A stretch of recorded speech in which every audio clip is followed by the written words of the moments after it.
Hey, come on. Hello, my chocolatey, nougaty friends. I sincerely hope you're all doing okay. Somehow, it's already been over a year and a half since I made my first collection of mini eShop reviews, and since then, the titles have continued to pour in and my backlog has continued to grow to ridiculous proportions.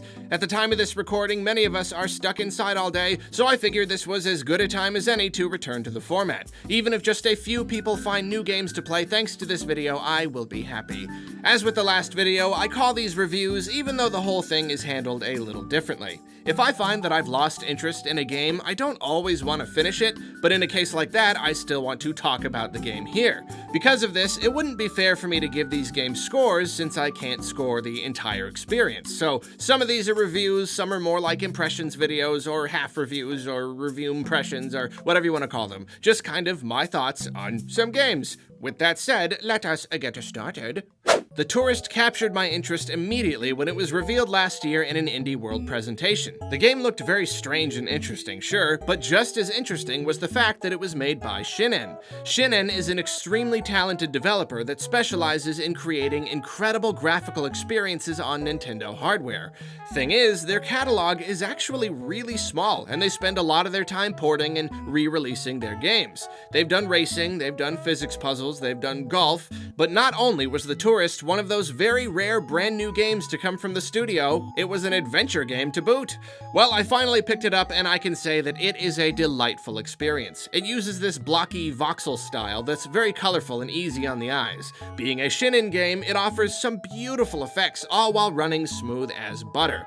I don't know what it is with those guys, but they really know what they're doing. The world is full of silly characters and some great gags, though it is absolutely riddled with typographical errors and awkward translations. I get that a very small team worked on it, but there are plenty of proofreading services out there. Heck, I could have done it. One playthrough and I could have helped fix up dozens of problems.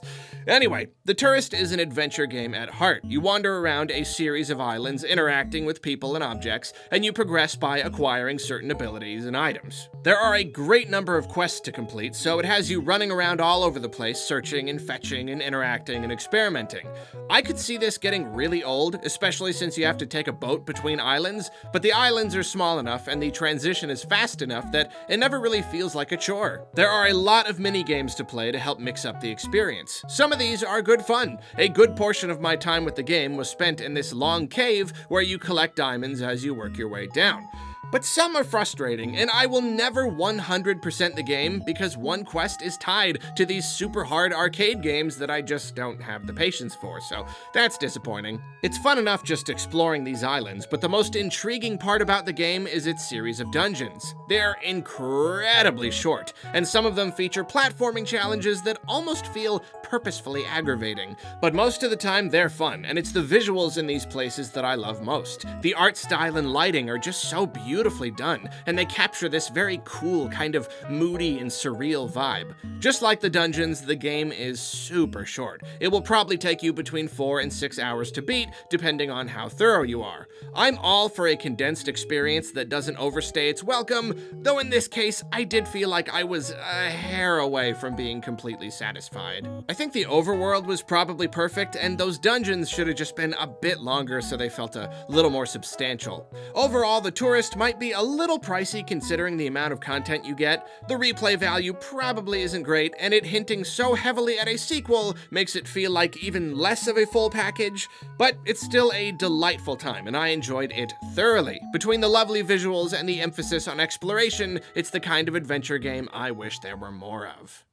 Perfect Angle is based on a very clever central theme, the idea of finding images hidden in seemingly abstract objects. I played a few games that used this idea, but never to any great extent, and this game runs hard with it. Sometimes you have to rotate an object until it casts the right shadow, sometimes you have to find the right shape in a mess of floating pieces, sometimes you have to use your perspective to line up an image in a series of flat surfaces. To make things even more interesting, sometimes you've got to manually rotate parts of the puzzle or shoot missiles to make parts of it disappear.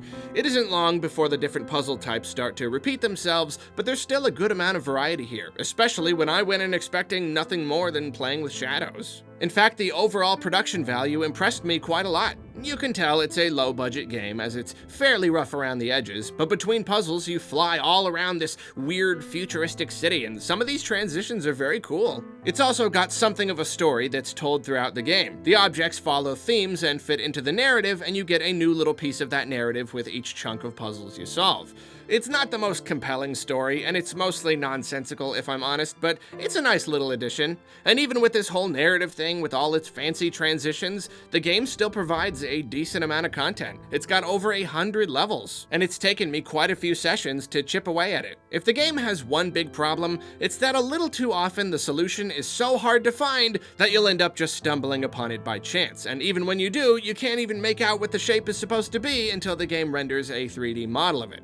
Some levels will take mere seconds, and some will stump you for quite a while. But that doesn't stop it from being a very nice little bit of casual fun in my eyes. Something nice and relaxing to play a little bit here and there. Exodrifter is a game I've wanted to like for a long time now. There are plenty of Metroidvanias out there, but this is one of those ones that's very clearly trying to emulate the original Metroid. The presentation is nice, the gameplay looks solid, should be a fun time. I played a demo some years back though, and it just didn't click with me. I couldn't put my finger on it, but something wasn't right. Recently it was on sale for like $1, so I figured I might as well give it another go, this time with more than just the demo.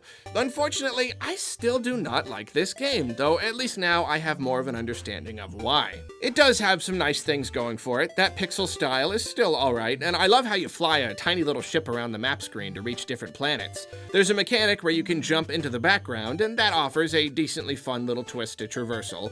Your gun starts out really weak with a very short range, and you can upgrade it to fire in different patterns. You can even redistribute your upgrade points so you can change it to fit the situation. Really? I think it's the level design that kills the game for me. While technically a Metroidvania where you can explore and return to old areas and all that, its levels are so long and linear, making these big awkward loops without nearly enough big areas or branching paths. It feels incredibly shallow. There's also a great lack of checkpoints, so I found myself having to redo long sections over and over again. It's extremely tiresome, and none of the design works to capture my interest or compel me to keep going.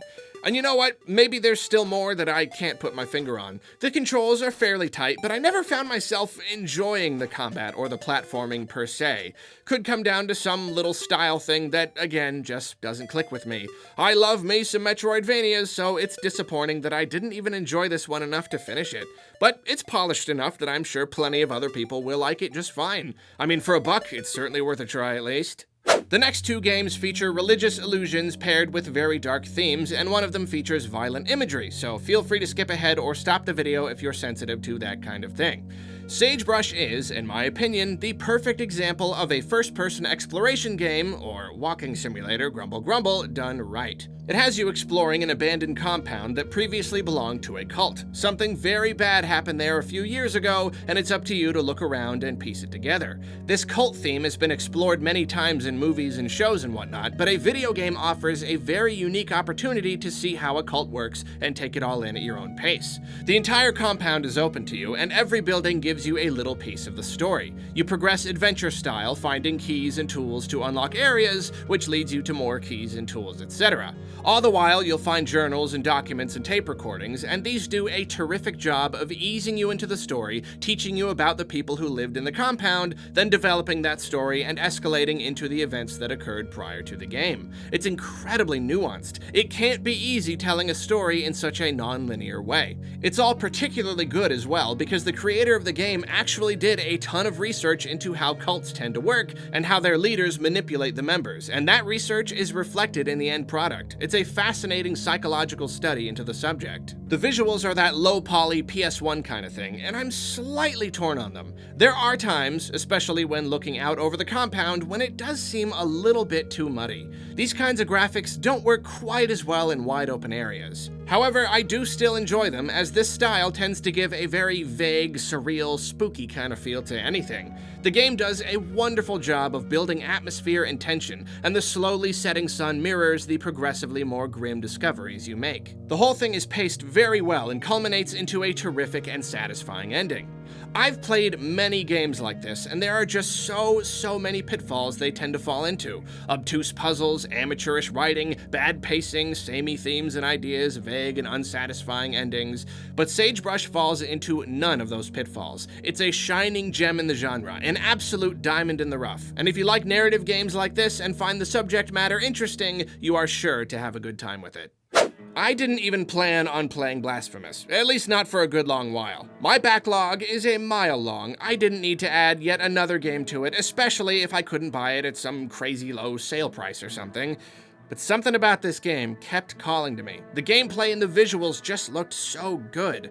I fought the temptation as long as I could, but once I played the demo, there was no going back. I bought it and played it immediately, and I am glad that I did because this game grabbed me and did not let me go until the very end. Much like Hollow Knight, Blasphemous is a Metroidvania that also takes heavy inspiration from Dark Souls. And I tell you, those are two genres I like very much. The game offers a massive world to explore. Just the right amount of it is gated off until you can get the right abilities to give a nice sense of progression. But then so much of it is open right away that there's also an incredible sense of discovery. I kept expecting to hit walls, but nope, this corridor leads to a whole new area, or a crossroads with 3 more paths, and each of those leads to a whole new area. It kept me playing for hours on end because I just wanted to see what was around the next corner, and whenever I found a large new area, it was impossible not to explore it at least a little. On the Dark Souls side of things, the enemies are tough as nails and require quick reflexes and behavior memorization to beat. There's a great parry and counter system that makes combat feel very engaging and fun. And naturally, beating enemies gives you currency, which you can spend on upgrades, though unlike most Souls-likes, when you die, you don't lose them. Instead, you leave behind a guilt fragment, and the more of those out there in the world, the less currency you generate and the less total stamina you can use for special moves. So when you die, you won't lose the massive load of currency you just spent a half hour building up, but you're still encouraged to trek back to the place where you died and make things right. In addition to those upgrades, the game also has loads and loads of items and buff and spells to equip, so there's an extremely strong sense of personal progression as well. There's just so much to find, and so much of it is useful, so exploring never stops being satisfying. And even when you find stuff that's not useful, it all has optional lore to dig into that will help you better understand the world. This world is incredibly disturbing, but it's also remarkably rich and unique. The game's themes are explored and utilized very thoroughly, almost to an exhausting degree sometimes, I'll admit.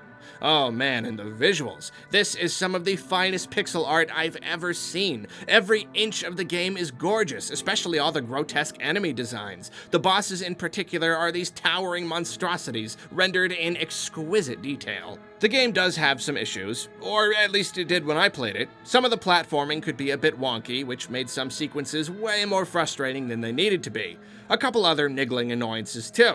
Thing is, I can't complain about them because they just released a patch that addressed every single one. I'm not even kidding. Every problem I had with the game just got fixed. I'm a little bummed I played it before the patch, but I'm happy that now the game is close to perfect. I could probably fill up a 20-minute review on this game if I let myself, but these are supposed to be mini reviews, so I'll just say one more thing. You want to know what makes this game stand out from other tough-as-nails Souls-likes in my eyes? You want to know why ultimately I wasn't scared away by its difficulty? Every boss room has a checkpoint outside of it. I noticed this in the demo, and when people told me it was like that for every boss, I took the dive. Some people apparently feel that a boss battle is more tense and enjoyable when a lot is on the line, but personally, nothing is worse than having to waste a bunch of time running back to a boss room again and again and again and again. It's one reason I feel Dark Souls is very flawed despite how much I love it, and it's why I still haven't beaten Hollow Knight yet. Soulmaster, man, he's a pain. I'm willing to throw myself at even the toughest bosses as many times as necessary until I beat them, as long as I'm allowed to just do it. Blasphemous lets you do that. It respects your time and agrees with me that tedium and challenge are two very different things. That's one reason I ended up buying it and enjoying it very thoroughly. This game is incredibly fun, it's unusually rewarding, it's just the right amount of challenging, it's exceptionally beautiful, and it's so massive that it offers some of the best bang I've gotten for my buck in a long time. I can't recommend it enough to fans of these genres. Well, that is that, my friends. Have you played any of these games? Want to share your own thoughts down in the comments? And do you like this format of 5 mini eShop reviews at a time? Should I do more? Should I ditch the idea? Or should I keep doing them but wait a year and a half between each one? Guess I'll have to wait and see what you say. Thank you for watching, and please have yourself a very nice day. And I've been closing out some of these videos with like stuck inside virus tips. I did going for a walk. I did eating Brussels sprouts. What else is left? What else could you do? Stay hydrated. It doesn't really have a lot to do with being stuck in the house, but it's just good general advice to stay hydrated all the time. Most people do not get enough water. That is a statistical fact. Most people in this day and age, you know, you're drinking other stuff, you're drinking sodas and tea, and well, okay, tea's got a lot of water. You know what I mean? Drinking stuff. Soda has water in it too, but it dehydrates you. It's a whole thing. Water. You need water. You need lots of water. Drink however, do calculators online to figure it out. That's my advice for you today. You're welcome.